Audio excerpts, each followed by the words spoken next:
మొదటి వచనం అందరం కూడా కలిసి చదువుతాం. బైబిల్లో ఉన్న వారందరూ బైబిల్ తీసుకొని 145 దావీదు కీర్తన మొదటి వచనం. రాజువైన నా దేవా, నేను నిన్ను ఘనపరచెదను, నీ నామమును నిత్యము సన్నతించు. మరలా చదువుతాం. రాజువైన నా దేవా, నిన్ను ఘనపరచెదను, నీ నామమును నిత్యము సన్నతించు. ప్రేమగల తండ్రి, పరిశుద్ధుడైన దేవ, మీ ఘనమైన నామం కొరకు వందనములు. పాటల ద్వారా ఎంతవరకు నీ నామాన్ని మహింపరుచుకున్నారు. స్తోత్రాలు. చదవబడ లేఖన భాగం దీవించండి. నీ మాటలు మాకు వినిపించండి. నీ యొక్క రక్త ప్రోక్షణ కిందకు వస్తున్నాం. కడిగి శుద్ధీకరించండి. మా ఆరాధన ఆత్మతో సత్యముతో ఆరాధించి ఘనపరచడానికి నాకు మాకు కూడా సహాయం చేయమని యేసు నామమున స్తుతించి ప్రార్థించడి వేడుకొనుచున్నాము తండ్రి. ఆమేన్. అందరూ బైబిల్ బల్లె పాడతాం. బలె బలె మాట, బంగారు మాట. బలె బలె మాట, బంగారు మాట, బైబిల్లో మాట, యేసు మాట. భలే భలే మాట, బంగారు మాట, బైబిల్లో మాట, యేసు మాట. నా జీవితాన నీ జీవితాన మరువని మాట, యేసు మాట. నా జీవితాన నీ జీవితాన మరువని మాట, యేసు మాట. భలే భలే మాట, బంగారు మాట, బైబిల్లో మాట, యేసు మాట, యేసు మాట, యేసు మాట.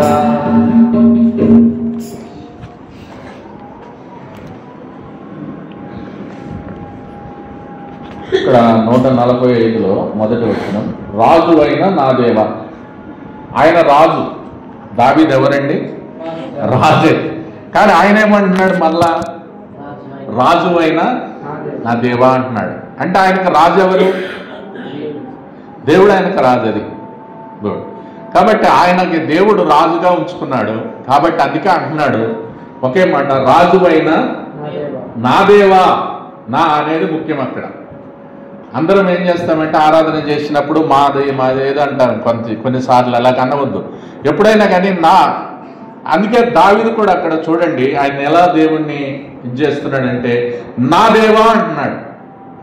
నా దేవా అంటంలో ఆయన దేవుడు అందరికీ, యేసుక్రీస్తు ప్రభు అందరికీ ప్రభువే, అందరికీ దేవుడే. దేశాలేమి రాష్ట్రాలేమి ఉన్న 840 కోట్ల మంది ఉన్నారు ఖండాల్లో, 7 ఖండాల్లో. ఆ 840 మందికి కోట్ల మందికి కూడా దేవుడే. నువ్వు నమ్మినా నమ్మకపోయినా, మనం నమ్మినా నమ్మకపోయినా ఆయన అందరికీ.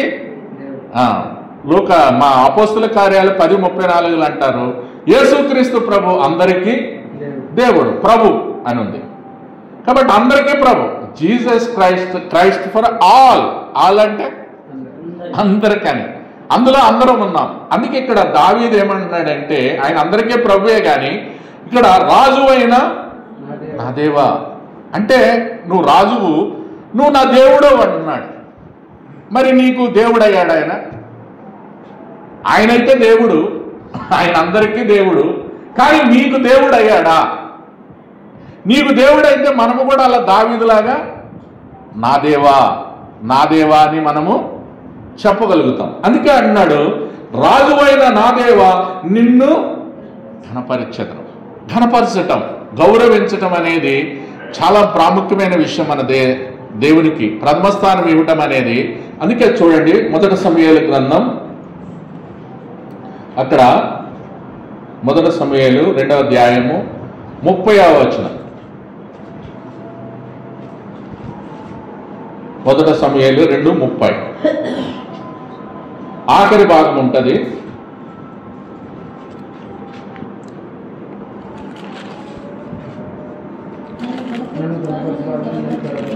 అది వెరీ గుడ్. నన్ను ఘనపరచు వారిని, అది అది గుర్తుంచుకోవాలా మన సబ్జెక్ట్.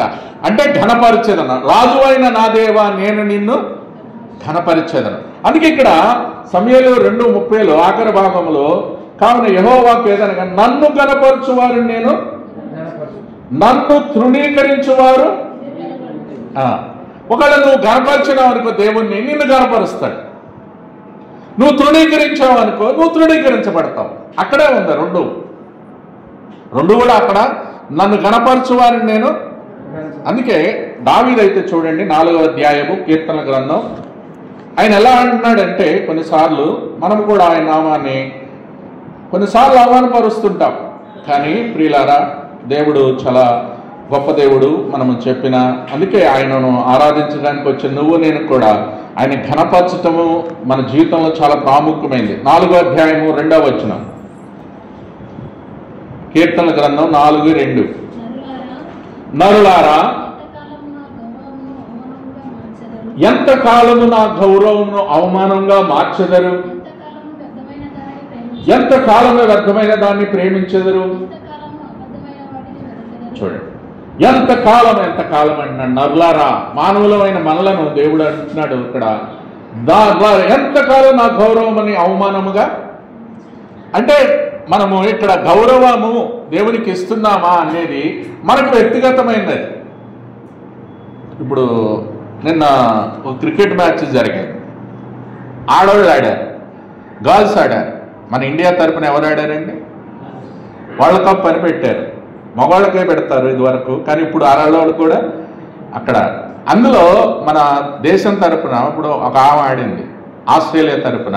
మరి మీకు క్రికెట్ వచ్చో తెలియదు కానీ జెమిమా జెసికా రోడ్రిక్స్ అంపేర్ ఏంటి? జెమిమా జెసికా రోడ్రిక్స్ అంట. ఆమె ఎట్టాడిందంటే ఆస్ట్రేలియా మీద 339 కొడితే అందరూ 2-3 అవుట్ అయిపోయారు. పెద్ద టార్గెట్, అంతెప్పుడు ఊరు పట్టరు.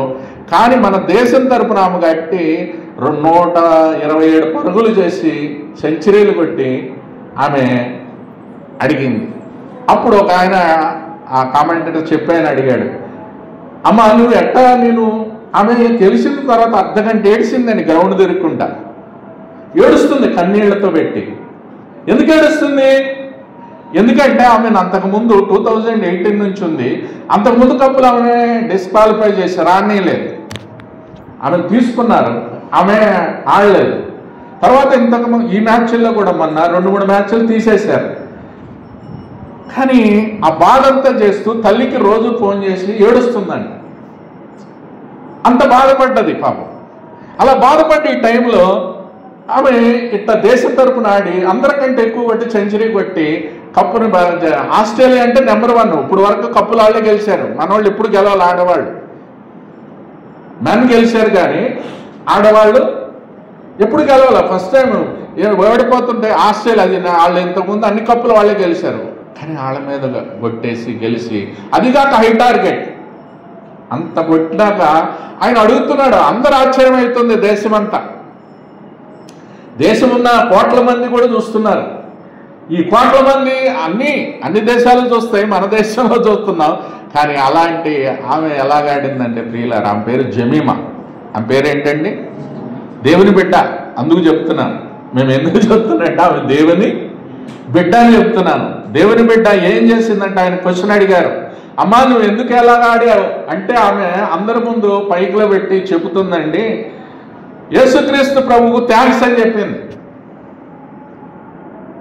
ఏం చెప్పింది? కోట్ల మందిలో అందరినీ ఎట్ట గౌరవపరిచిందంటే యేసయ్య నామాన్ని. యేసు ప్రభు నా గెలుపుకి కారణం ఎవరు? యేసయ్య. జీసస్ క్రైస్ట్ వల్ల నేను గెలిచానని చెప్తుందండి కోట్ల మందిలో. ఇంతవరకు ఎవరు చెప్పలే మాట. నేను ఫస్ట్ టైం వింటున్నా.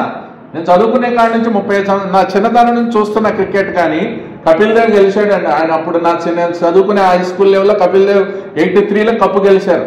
అప్పటి నుంచి కూడా ఇప్పటి వరకు నేను చూసిన వాళ్ళు ఎవరు అలాగే చెప్పలేదు మాట. కానీ ఆమె నా గెలుపు కారణం యేసు ప్రభు, యేసయ్య, థ్యాంక్స్ ఫర్ జీసస్ క్రైస్ట్ అని చెప్తుంది ఆమె. మొట్టమొదటి అదే మాట, యేసయ్యకు నా థ్యాంక్స్. తర్వాత నా తల్లిదండ్రులు, నా కోచ్, నా ప్రజలందరికీ, ముంబైలో జరిగింది అది, ముంబైలో అందరికీ చెప్తుంది. ఏమి అంటే ప్రియమైన వాళ్ళారా, అది చూడంగానే నాకు కూడా నేను కళ్ళని నీళ్ళు పెట్టుకున్నాను. ఎందుకంటే ఆ మాట అంత కోట్ల మంది ముందు మనం ఎక్కడ గౌరవపరుస్తున్నాం? మనం దేవుని నామాన్ని మనం గౌరవపరుస్తున్నాం, దేవుణ్ణి ఆనర్ చేస్తున్నామా? గౌరవం ఇస్తున్నామా? మనం ఎవరికైనా చెప్తున్నామా? నీ తోటి మన ఇంట్లో వాళ్ళకే చెప్పట్లేదు. ఇప్పుడు ఎక్కడో ఎందుకు? మన ఇంట్లో వాళ్ళే రక్షించబడలేదు, మనకు ఆ బాధ లేదు. మనం రక్షించబడ్డాం కరెక్టే, కానీ అన్ని కోట్ల మందికి, అంత కోట్ల మందికి యేసుక్రీస్తుని గణపరిచిందండి ఆమె, స్తుతించి ఆరాధించి. నా గెలుపు కారణం ఎవరు? ఆమె పేరు జెమీమా జెసికా రోడ్రిక్స్. వాళ్ళ నాన్న ఎవాంజలిస్ట్, ముంబైలో చేశారు. ఎందుకంత బాధపడ్డదంటే, ముంబైలో వాళ్ళు ఒక గ్రౌండ్కి తీసుకొని ఒక ఫంక్షన్ హాల్ తీసుకున్నారు. వీళ్ళు మత మార్పిడి చేస్తున్నారని వాళ్ళ నాన్న కూడా వీళ్ళని బాధ వేసి అందులో నుంచి సస్పెండ్ చేశారంట. ఆమె చాలా బాధలు పడ్డది. వాళ్ళ నాన్న సస్పెండ్ చేశారు, వాళ్ళ కుటుంబాన్ని బాధ పెట్టారు. ఏమైనా టీవీలోకి రావడానికి బాధపడుతుంది, ఏడుస్తుంది. ఇంత దుఃఖములే చేసి ఇక ఏడిచిపోయి ఆమె కన్నీళ్ళండి. అంతసేపు అర్ధగంట ఏడుస్తూ తారలైపోతుంది ఆమెకి. ఒక ఆడబిడ్డ దేశం తరపున. అర్థమైందక్క? ఆమె ఎంత గర్వపరిచిందంటే దేవుణ్ణి. ప్రియులారా, నాకు అది దేశమంతా ఇప్పుడు మీకు చూడండి, ఎవరైనా సెల్ ఫోన్ ఉండడు చూడండి, ఆమె పేరే వస్తుంది, జెమీమా జెమీమా. ఎక్కడ చూసినా ఏమన్నా అనుకోనండి, నన్ను గణపరచు వారిని నేను. ఆమె గణపరిచింది. ఎంత గణపరిచిందంటే దేవుణ్ణి ఉన్నతమైన స్థానాల్లో ఉంచింది, ఉన్నతమైన ప్రదేశంలో ఉంచింది. ఆయన్ని మహిమ అంత తీసుకొచ్చింది ఆ బిడ్డ. అందుకే ఆమె పేరు జెమీమా. అంటే అర్థం తెలుసా అండి మీకు? జెమీమా అంటే ఎవరికన్నా పేరుందాక? జెమీమా అంటే అర్థం ఏంటి? పావురం అని అర్థం. పావురం ఎలాగుంటుంది? నిష్కపటంగా ఉంటుంది. నిజంగా ఆ పేరుకు తగ్గట్టు నిష్కపటంగా జీవించింది, దేవుని మహిమపరిచింది. ఆమె 7 కుమార్తెల్లో మొదటి పెద్ద బిడ్డ ఆమె. ఆమె పేరేంటండి? ఏబుకి ఎంతమంది కూతురు? 7 కుమారులు, 3 కూతుళ్ళు, 10 మంది సంతానం. అందులో పెద్ద బిడ్డ ఎవరు? జెమీమా ఆమె పేరు. మీరు చూడండి, ఏబు గ్రంథం 6వ అధ్యాయం ఆమె పేరు ఉంటుంది చూడండి, 42వ అధ్యాయము. ఎందుకంటే ప్రియులారా, అలా గణపరచాల దేవుణ్ణి మనము.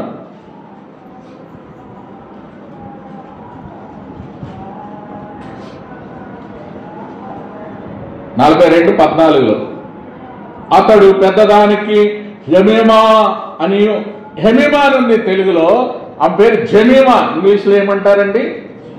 అనియు. 2వ దానికి కెజే అని, 3వ దానికి కెరొహని పేర్లు పెట్టాను. 3 ఆడబిడ్డలు, పిల్లలు 3. అందులో పెద్ద ఆమె పేరు కెజే, మీదే జెమీమా. సారీ, ఏం పేరేంటి? జెమీమా. అంటే అర్థం ఏంటి? 2వ పేరు కెజియా. జెమీమా అంటే పావురం. నిజంగా అంత స్వచ్ఛంగా ఉన్నది ఆమె మనసు, అంత గణపరిచింది. దేవుడు ఆమె ఉన్నతమైన స్థలాల్లో తీసుకొచ్చాడు. అందుకే ఆమెలో నేను గమనించింది, ఆమె ఆడినప్పుడల్లా, మీకు నేను మ్యాచ్ చూశాను, ఇక సెంచరీకి వచ్చినప్పుడు 2 కాళ్ళు ఇలా పెట్టి తల ఇలా పెట్టేసి ఏడుస్తుంది. అంటే అలాగ ఉంటుంది. ఆయన అడిగాడు, ఎందుకమ్మా నువ్వు అలా ఈ గ్రౌండ్లో కాళ్ళు మరి మధ్యలో పెట్టి మధ్యలో నువ్వు అలా చేస్తున్నావు, ఏం చేస్తున్నావు అంటే, నేను ప్రేయర్ చేస్తున్నాను. ఏం చేస్తుంది? ప్రార్థన చేస్తుందంటే. అప్పుడు ఆడటానికి శక్తి లేదు, 80 దాకా వచ్చింది సెంచరీ. అటు చూస్తే 340 టార్గెట్ ఎక్కువ ఉంది, అంత కొట్టాలి. కానీ ఇక్కడ ఈమెకు ఓపిక లేకపోతుంది, 80 దాటింది, శక్తి లేదు. ప్రభా శక్తి లేదు, నాకు ప్రార్థన చేయమని చేసిందంట. అప్పుడు దేవుడు అన్నాడంట, నువ్వు నిలుచుండు. యెహోషువతో చెప్పు, నిలుచుండు అన్నారా? యుద్ధం ఎవరు చేస్తారు? యెహోవా చేస్తాడు అన్నాడంట. యుద్ధం యెహోవాదే అని ఆ వచనానికి జ్ఞాపకం చేసుకొని ఇక అలా ఆండికాడ నుంచి 180 దాకా ఆడలేని శక్తి దేవుడు ఇచ్చాడు. 127 130కి పోయింది. ఎందుకు? దేవుడు వాక్యం కూడా కనపరిచింది, వాక్యాన్ని జ్ఞాపకం చేసుకుంది, ప్రార్థన చేసింది. నాకు ప్రార్థన చేసి దేవుడిని సహాయం చేయమంటే దేవుడు అక్కడ సహాయం చేసినాడు. నువ్వు నిల్చుని చూడు. అంత దుఃఖపడింది. చూడండి, కీర్తనల గ్రంథం ఆమె ఒక మాట, 30వ అధ్యాయము. రాత్రి అంతా ఏడిసి, వాళ్ళ తల్లి కూడా ఆ రాత్రి ఫోన్ చేసి ఏడిచిందంట. 30వ అధ్యాయము 5వ వచనం. కీర్తనలు. ఆయన కోపము నిమిషమాత్రముండును, ఆయన దయ ఆయుష్కాలమంతయు నిలుచును. సాయంకాలమున ఏడుపు వచ్చి రాత్రి ఉండినను. అది ఒకవేళ నీకు సాయంకాలం వచ్చి రాత్రి అంతా ఏడిచింది, దుఃఖపడ్డది. రాత్రి అంతా తల్లితో ఏడ్చి నేను ఇలా ఉన్నానని అలా ఏడ్చి దుఃఖపడ్డాను. ఉదయం ఏమొచ్చింది? సంతోషం ఇచ్చాడు దేవుడు. అందుకే మన జీవితాల్లో దుఃఖం వచ్చినా సంతోషం, రాత్రంతా బాధపడవచ్చు కానీ ఉదయకాలమైన దేవుడు నీకు సంతోషం ఇస్తాడు. అందుకే rejoice in the lord and again I say rejoice in the lord. ఎల్లప్పుడూ ప్రభువునందు ఆనందించండి. మరలా చెప్తాను, ప్రభువునందు ఆనందించాలి. నువ్వు ఆనందిస్తే సంతోషం వస్తుంది, ఆనందించకపోతే. అందుకే ఆమె అంత బాధపడి చెప్పుతూ కన్నీళ్లు కలిసిండి. అర్ధగంట కన్నీళ్లు దారిలో కారిపోయింది. మ్యాచ్ చూసిన వాళ్ళకి అర్థమవుతుంది అన్నా. చూసారా బ్రదర్? అలా ఎందుకు ఏడుస్తుందో అర్థం కావట్లా నాకైతే.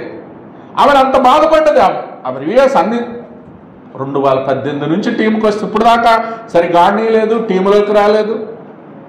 అంటే ఆమెను అంత బాధపడ్డది. మొన్న సెకండ్ డౌన్లో దించారు, 3వ ఖర్చు. ఆ విధంగా నేను ఎందుకంటే ఆమెలో నేను చూసింది, నన్ను గణపరచు అని నేను యేసయ్యను గణపరిచింది.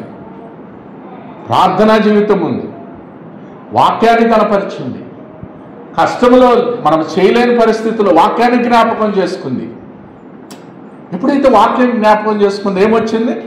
శక్తి వచ్చింది, బలం. ఎక్కడి నుంచి వస్తుంది? అందుకే దేవుని వాక్యం ఇది 2 అంచెలుగా.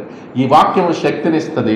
నువ్వు నిద్రపోయితే నీతో మాట్లాడుతుంది, ముచ్చటిస్తుంది. ఎక్కడికి వెళ్ళినా వాక్యాన్ని నువ్వు గణపరచాలి మన జీవితాన్ని బట్టి. అందుకే ప్రియమైన వాళ్ళారా, ఆమె 1 కోట్ల మంది దేశాలంతా ఇప్పుడు గలగలాడుతున్నాయి.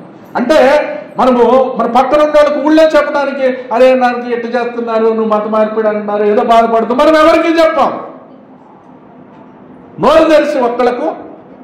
కానీ కోట్ల మందిలో ఆ అందరి ముందు ఆ జమేమ అలా నా యేసయ్యకు థ్యాంక్స్, నేను ఆయన వల్ల ఇలా అలా కనపరిచింది ప్రియుల. అందుకే ఇక్కడ దావీదు కూడా ఇప్పుడు అన్నాడు, మొదటి వచ్చిన మనం చదివితే, రాజు అయిన నా దేవా నేను నిన్ను ఏం చేస్తా?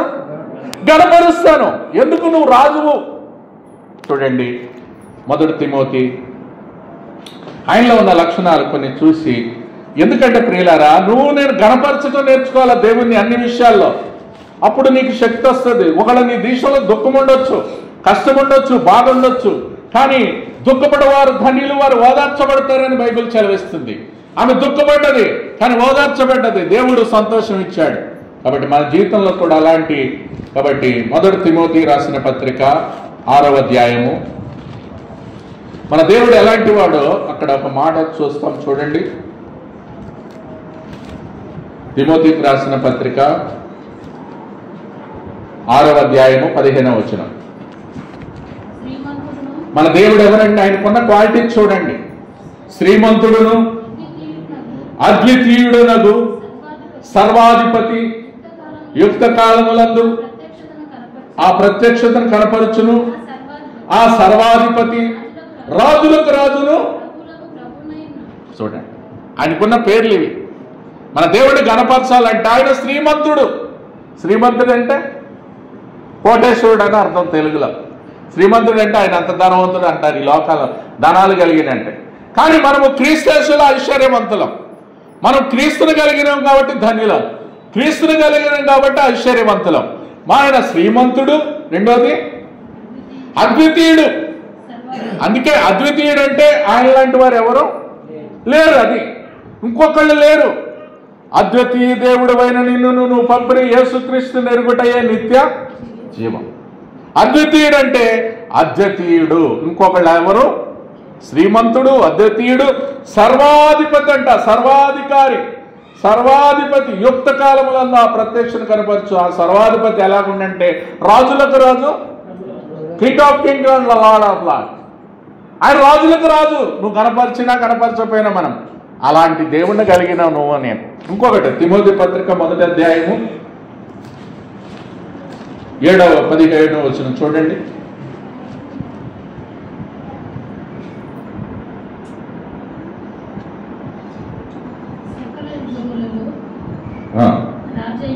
సకల యుగములలో రాజయుండి అక్షయుడును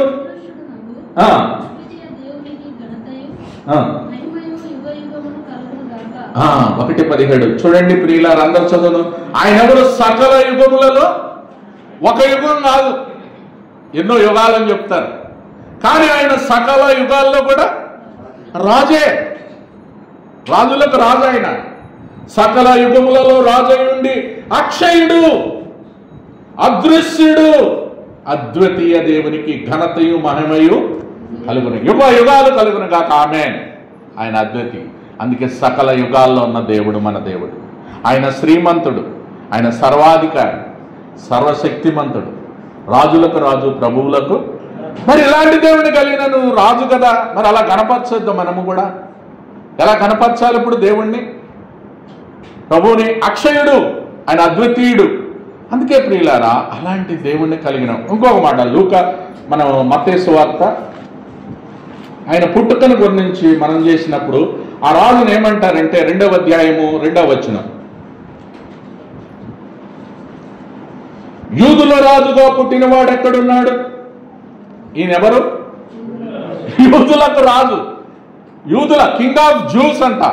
యూదులకు రాజుగా పుట్టినవాడు ఎక్కడున్నాడు? తూర్పు దిక్కున ఆయన మేము నక్షత్రమును చూసి ఆయనను పూజింపవచ్చిత్రం. పూజించారు, ఆరాధించారు. ఏమని పోయి ఆరాధించారు? ఏమని వాళ్ళు ఆరాధించారు? వీళ్ళు జ్ఞానులు. జ్ఞానులు ఏమేమి తెచ్చి ఆరాధించారు? బంగారము, సాంబ్రాణి. బంగారము దైవత్వానికి గుర్తు, దేవుని చూపిస్తుంది. సాంబ్రాణి సువాసనిస్తుంది. బోళము షేదనుభవాలు. మన జీవితంలో షేదనుభవాలు ఎలాంటి పరిస్థితుల్లో ఉన్నా కానీ ఆ రాజులకు, యూదులకు రాజు అయిన దేవుడు నీకు నాకు రాజుగా ఉన్నాడు. అందుకే ప్రియమైన వాళ్ళారా, ఆ రాజు నీకు రాజు అయితే, అందుకే మనల్ని ఏం చేసుకొచ్చాడంటే 2వ పేతురు గ్రంథం, ఇందాక మనం పాడిన పాటలో ఒకటి ఆ మాట వచ్చింది చూడండి. మనం ఎవరంటి వారు అంటే 1 పేతురు 2వ అధ్యాయము 9వ వచనం, ఆయన మధ్య అయితే మీరు చీకటిలో నుండి అచ్చేత తన వెలుగులోనికి మిమ్మల్ని పిలిచిన వారి గుణాతిశయములను ప్రచురము చేయి నిమిత్తము ఏర్పరచబడిన, మన వంశమే ఏర్పరచబడిన వంశం అంట. రాజులైన యాజక, మనం ఎవరము? రాజులైన యాజక సమూహం అంది. రాజులైన యాజక సమూహం. మీరెవరంటే ఏం చెప్పాలి ఇప్పుడు? మనము రాజులైన, మరి రాజు కొడుకు ఏమవుతాడు? రాజే, యువరాజు. ఇప్పుడు రాజు మన రాజు అంటున్నాం, మరి మనం కూడా యువరాజులం అవుతాం. అందుకే రాజు కొడుకు ఎప్పుడు రాజే, సింహాసనం మీద ఉంటాడు. మరి అలాంటి వారిని రాజులైన యాజక సమూహంలో చేస్తే మనమేమనుకుంటాం ప్రియులారా? అంత ఘనత చూశారా రాజుకి? అందుకే చూడండి, అలాంటి ఈ రాజుని చాలామంది ఘనహీనులుగా చేశారు. అర్థమైందక్క? 1 సమూయేలు. అందుకే నాకు పాడిన పాటలో ఒక పాట మనకు వచ్చు, రాజులైన యాజక గుంపులో, రాజులైన గుంపులో నన్ను కూడా నీ సొత్తైనా, నన్ను కూడా నీ సొత్తైనా చేర్చితివి, పరిశుద్ధ జనములు చేర్చితివి. జై జై యేసు రాజా, జై జై రాజాది రాజా. ఎందుకు రాజుకు జై అంటే, ఆయన రాజులైన యాజక గుంపులో నన్ను, నేను ఎందుకు పనికిరానటువంటి వాడిని, పెంట కుప్పల మీద ఉండవలసిన వాడిని, నా ఇష్టానుసారంగా తిరుగుతున్న వాడిని, నన్ను కూడా తీసుకొచ్చి ఆయన రాజులైన ఎంత ధన్యులుగా చేశాడండి. నా పాప జీవితాన్ని బట్టి చూస్తే నాలో పాపం ఉంది.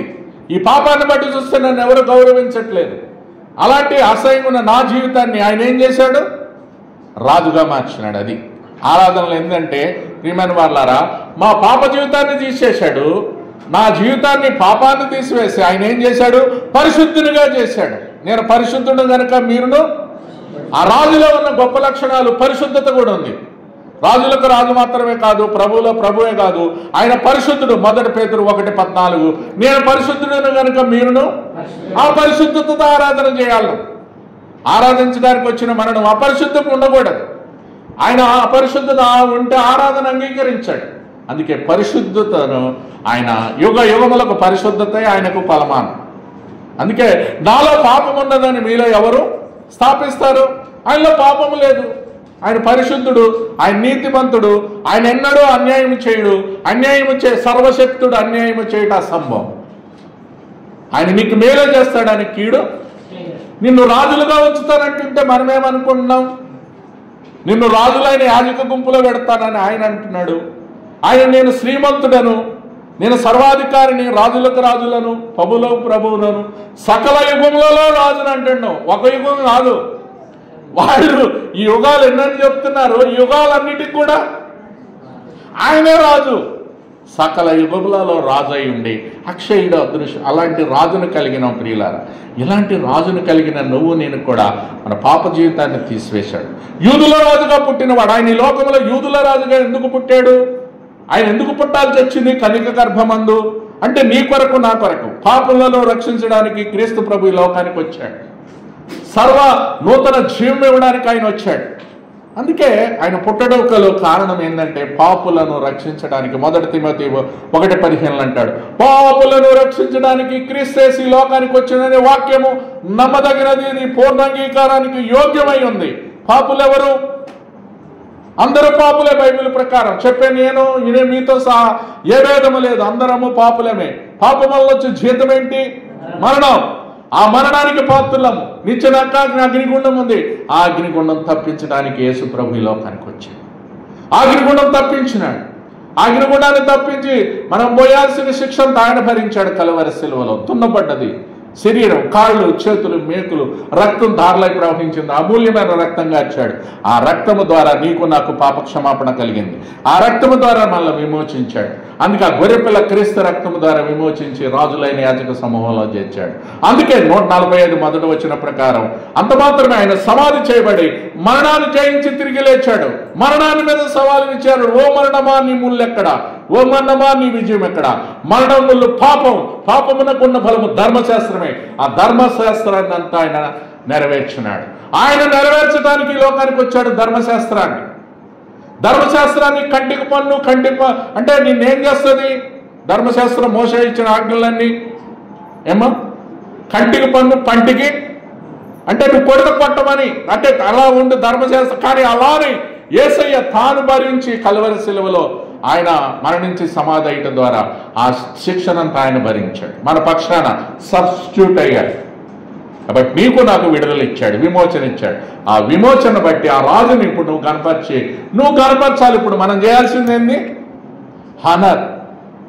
అందుకే ఆమె కనపరిచింది. ఇందాక నేను చెప్పా, జెసిక ఆమె ఏం చేసింది? దేవుణ్ణి 1,000 మందిలో చెప్పింది, నా యేసు ప్రభు ద్వారా నేను గెలిచానని. మరి నువ్వు చెప్పగలవా? నిన్న ఒక ఆడబిడ్డ మన భారతదేశపు జమీమా, ఆమె 1,000 మందిలో సాక్ష్యం ఇచ్చింది. మనం ఇవ్వగలమా అండి? అందుకే ఒక తీర్మానం చేసుకొని ప్రభువుని యథార్థమైన హృదయంతో ప్రభువుని ఆరాధన చేస్తాం. అందుకే ఒక చూడండి, 1 సమూయేలు ఒక రాజుని దేవుడే రాజు ఉంటే వాళ్ళు అంగీకరించలేదు. అది చూసి మనము ఆరాధన చేద్దాం. 1 సమూయేలు 12వ అధ్యాయము 12వ అధ్యాయం 12వ వచనం. అయితే అమ్మోనీయుల రాజు అయిన నాహషు వచ్చుట మీరు చూడగానే మీ దేవుడైన యెహోవా మీకు రాజై ఉన్నను, ఆయన కాదు. చూడండి, ప్రభువే వాళ్ళకి రాజుగా ఉన్నాడు. దేవుడైన యెహోవా రాజుగా ఉంటే వాళ్ళు ఏమంటున్నారు? మాకు ఈ రాజు ఏమన్నారు? 12:12లో మీ దేవుడైన యెహోవా మీకు రాజు అయి ఉన్నను, ఆయన కాదు. మాకు ఒక రాజును ఏలవల్లని మీరు నాతో అంటే సౌలు ఇప్పుడు సమూయేలును అడుగుతున్నారు. వీళ్ళు దేవుడే రాజుగా ఉంటే వీళ్ళకి ఇష్టం లేదు ప్రజలకు, ఇశ్రాయేలు ప్రజలు. మాకు వీళ్ళొద్దు నాయన, మేము భరించలేము, మాకు రాజు కావాలంటే, మీ రాజు అంతా గుర్రాలతో మిమ్మల్ని బాధ పెడతాడంటే సౌలుని రాజుగా ఇచ్చాడు దేవుడు. ఆ సౌలుని రాజుగా చేసిన తర్వాత ఆ సౌలు ఏం చేశాడు? ఇష్టానుసారంగా పరిపాలించాడు. ఆయన దేవునాజ్ఞను అతిక్రమించి అవమానం తీసుకొచ్చాడు. అందుకే దావీదుని ఎన్నుకున్నాడు. 16వ అధ్యాయము చూడండి. అందుకే దావీదులో ఉన్న గుణాన్ని మనం చూస్తూ మొదటి సమూయేలు 16 మొదటి వచనం. అంతటా యెహోవా సమూయేలుతో ఇలాగు సెలవిచ్చెను, ఇశ్రాయేలు మీద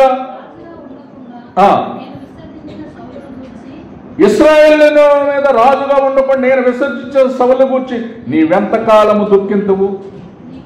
కాబట్టి దేవుడు చేసిన తప్పుకి సౌలు రాజుని ఏం చేశాడు? సౌలుని ఏం చేశారండి? ఇక్కడ విసర్జించాడు. అంటే దేవుడికి ఇవ్వాల్సిన ఘనత సౌలు ఇవ్వలేదు. సమూయేలు రాకముందే బలులు అర్పించాడు. యాజకుడు చేయవలసిన పనులు చేస్తున్నాడు. దేవుడికి ఇవ్వాల్సిన ఘనత సౌలు ఇవ్వలేదు. లోకంలోగా శరీరానుసారంగా ప్రవర్తించాడు. అందుకే రాజుగా అయినా కానీ దేవుడు సౌలుని విసర్జించాడు. విసర్జించి ఎవరిని ఎన్నుకున్నాడు? 16వ అధ్యాయము చూడండి, 11వ వచనం. యెషయా తన 7 కుమారులను సమూయేలు ఎదుటికి పిలవగా సమూయేలు యెహోవా వీరిని కోరుకోలేదని చెప్పి నీ కుమారులందరూ ఇక్కడే ఉన్నారని యెషయాను అడుగగా అతడు ఇంకను కడసారి వాడు ఉన్నాడు, అయితే అతడు గొర్రెలను కాయిచున్నాడని చెప్పాను. అందుకు సమూయేలు నువ్వు వాడిని పిలిపించుము, అతడు ఇక్కడికి వచ్చే వరకు మనం కూర్చో. యెషయా చెప్పగా చూడండి, అతడు వాడిని పిలవనంపించి లోపలికి తోడుకొని వచ్చి అతడు ఎర్రని వాడును చక్కని నేత్రములు గలవాడును చూసుటకు సుందరమైన వాడై ఉండెను. అతడు రాగానే నేను కోరుకున్న వాడు ఇతడే, నువ్వు లేచి అతన్ని అభిషేకించమని యెహోవా సెలవిగా సమూయేలు తైలం కొమ్ము తీసి వారిని సహోదరుల ఎదుట వారిని అభిషేకము నాటి నుండి యెహోవా ఆత్మ దావీదు మీద బలముగా వచ్చాను. దేవుడు అభిషేకించాడు రాజుగా. సమూయేలును పిలిచి దావీదుని గొర్రెలు కాసుకునే గొర్రెల దొడ్డిలో ఉన్నాడు. ఎక్కడో గొర్రెల కాపరి, అందరికంటే తృణీకరించబడ్డవాడు, అందరికంటే చిన్నవాడు. ఇలాంటి వ్యక్తిని రాజుగా ఇశ్రాయేలు మీద అభిషేకించాడు. ఎలాగైంది సాధ్యం? ఎందుకైందండి? ఆయన దేవుణ్ణి గణపరిచినాడు. రాజు అయిన నా దేవా నేను నిన్ను గణపరిచాను. దావీదులో ఉన్న గుణం అది. ఆయన గణపరిచినాడు. కీర్తనలు ఎప్పుడు చూసినా పాటలు పాడుతూ దేవుణ్ణి స్తుతిస్తూ ఆరాధించి గణపరిచిన వాడు దావీదు. అందుకే 150 కీర్తనలు రాశారు. అంటే కీర్తనల గ్రంథం అంతా 70 చాలా మంది రాశారు. అందులో దావీదు ఎక్కువ రాసినాడు. ఎందుకు రాశాడు? ఎందుకు గణపరిచినాడు? పడకల మీద ఉండగానే దేవుణ్ణి స్తుతించాడని. అందుకే మనల్ని దేవుడు ఏర్పరచుకున్న తర్వాత ఆయన సౌలులాగా విసర్జించబడ్డామా, దావీదులాగా కనపరుస్తున్నామా? ఒకసారి మనల్ని మనం తీర్మానం చేసుకోవాలి. దేవుడు సౌలుగా ఎన్నుకున్నాడు, రాజుగా ఎన్నుకున్నాడు, కానీ ఆయనను కనపరచలేకపోయాడు. సౌలు జీవితంలో అంతా చేయాలి. దేవుడికి ఇవ్వాల్సిన ఘనత ఇవ్వలేదు. దేవుడు చేయవలసినవి, యాజకులు చేయవలసిన పనులు ఆయన చేశాడు. అందుకే తాను విసర్జించాడు. దేవుడు దావీదును ఏర్పరచుకున్నాడు రాజుగా. అందుకే ఇప్పుడు దావీదు అంటున్నాడు 145 మొదటి వచనం. రండి చదువుకొని మనం ఆరాధనకు వెళదాం. 145 మొదటి వచనం చాలా ప్రాముఖ్యమైనది. అలాగా నువ్వు నేను కూడా రాజుని ఆ వచనం ప్రకారం దేవుణ్ణి ఏం చేయాలి అమ్మా? 145 మొదటి వచనం అందరం చదువుదాం. రాజు అయిన నా దేవా నిన్ను ఘనపరిచెదను, నీ నామము నిత్యము సన్నతించెదను. ఒక్కసారి కాదు, నిత్యం అంటే ఆల్వేస్, ఎల్లప్పుడూ నేను సన్నతిస్తా. 34 మొదటి వచనం కీర్తనల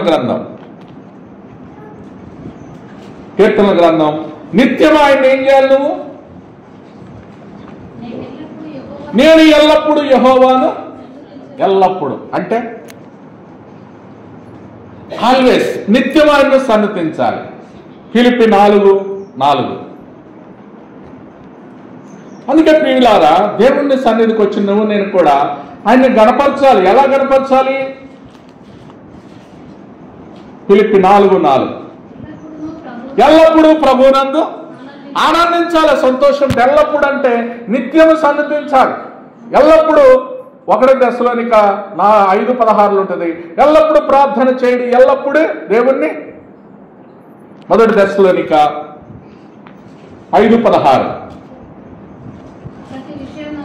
ప్రతి విషయమునందును చూడండి, ప్రతి విషయమునందు కృతజ్ఞతాస్తుతులు చెల్లించుడి,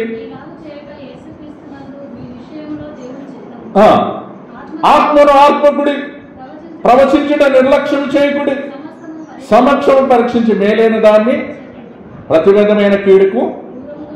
చూడండి ప్రియులారా, ఆ విధంగా సమాధానకర్త మిమ్మల్ని సంపూర్ణంగా పరిశుద్ధపరచును, మీ ఆత్మయు జీవము శరీరము మన ప్రభువైన యేసుక్రీస్తు రాక నిందారహితంగా సంపూర్ణంగా ఉండినట్లు మిమ్మల్ని కాపాడునుగాక. అంటే ప్రతి విషయమునందు కృతజ్ఞతాస్తుతులు చెల్లించాలి, ఎల్లప్పుడూ ప్రభువునందు ఆనందించాలి, ఎల్లప్పుడూ ప్రభువుని సన్నుతించాలి, నిత్యమైన నామాన్ని సన్నతించాలి. దావీదులా అలాంటిగా నువ్వు సన్నతించినప్పుడు దేవుడు సంతోషిస్తాడు. అలాంటి కృప దేవుడు మనకు సహాయం చేయనుగా. లేచి నిలబడదాం.